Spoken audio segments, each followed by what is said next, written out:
Bonjour, cher ami. Mbolani en l'enfant. Je suis Séverin Emanba. Je suis docteur en géographie physique et enseignant-chercheur à l'École normale supérieure du Gabon.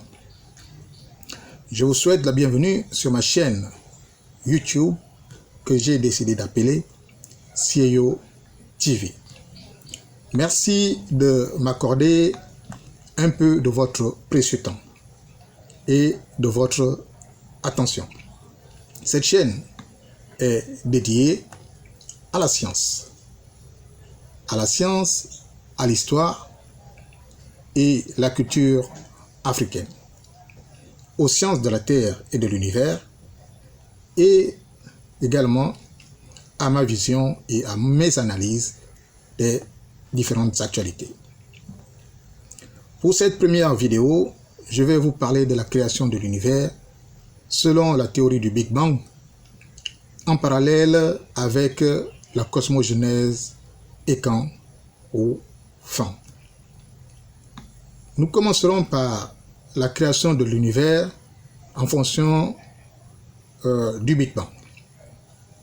Le Big Bang situe la création de l'univers il y a de cela 13,7 milliards d'années. Au début du processus de création, il y a une baisse de température. La matière qui existe à cette époque, n'est-ce pas, est sous une forme que la physique actuelle est incapable de qualifier. Et donc, une baisse de température qui va franchir la température seuil de 10 puissance 32 Kelvin, n'est-ce pas, va déclencher le processus de création de la matière, autrement dit du Big Bang, processus de création de la matière sous la forme connue, sous la forme identifiable par la physique actuelle, autrement dit sous la forme atomique. Et cette baisse de la température va continuer sur plusieurs millions d'années et amener progressivement à la création d'une matière toujours plus complexe, avec des éléments atomiques toujours plus lourds et différents. La création de l'univers est scindée en 4 ères. Cette création est scindée en 4 ères. On distingue l'ère hadronique, on distingue l'ère leptonique, on distingue l'ère radiative et enfin on distingue l'ère stellaire ou galactique. Nous sommes dans l'ère galactique, nous y sommes toujours.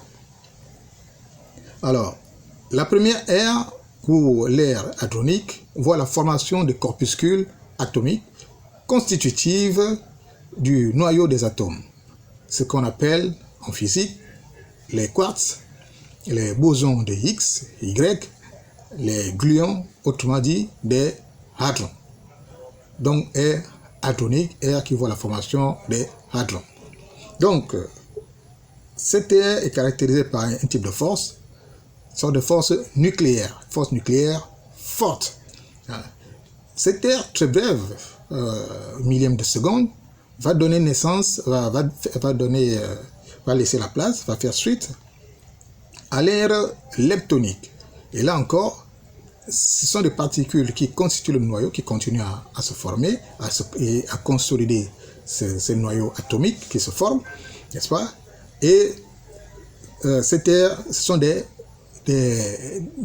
constituants qu'on appelle les leptons, d'où l'ère leptonique. Et là, ce sont des forces nucléaires faibles qui sont en jeu. Aux deux premières ères, caractérisées par des forces nucléaires, va succéder la troisième ère ou l'ère radiative, qui est caractérisée par des forces électromagnétiques.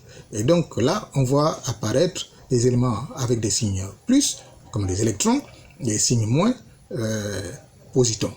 Donc, la formation des électrons et des premiers atomes, notamment l'hydrogène, n'est-ce pas, se fait pendant l'ère radiative.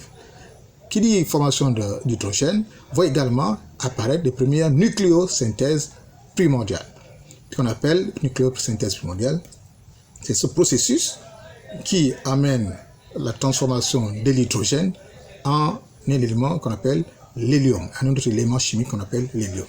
Et cette transformation, cette réaction nucléaire qui voit l'hydrogène se transformer en hélium se fait avec production de photons lumineux, c'est-à-dire la lumière, l'énergie qui va se répandre dans l'univers entier. Donc, formation de l'hydrogène, formation de l'hélium, mais également formation des atomes un peu plus complexes, tels que le lithium, le beryllium, etc. Nous sommes dans l'ère radiative. Nous sommes en présence de forces électromagnétiques. Suite à l'ère radiative, apparaît donc l'ère galactique ou l'ère stellaire. L'ère stellaire voit la formation des premières étoiles, la formation des premiers regroupements des étoiles en galaxies et la formation des planètes. Donc, puisque le processus de création des étoiles, n'est-ce pas, est souvent lié au processus de création des planètes. Ça va pratiquement de pair. Donc formation des étoiles, formation des planètes et formation et regroupement sous forme de galaxies, c'est-à-dire organisation de l'espace dans l'univers. Donc, les forces à ce niveau-là, puisqu'il y a organisation, les forces qui organisent sont des forces qu'on appelle les forces gravitationnelles. Donc, tout tourne, mais sans forcément s'autodétruire, sans forcément rentrer en collision, grâce aux forces de la gravitation universelle. Donc, voilà, chers amis, de manière ramassée, la théorie du Big Bang. Nous allons maintenant voir la création de l'univers selon le Vought et Kahn, et la principale source sur laquelle nous nous basons ici, c'est les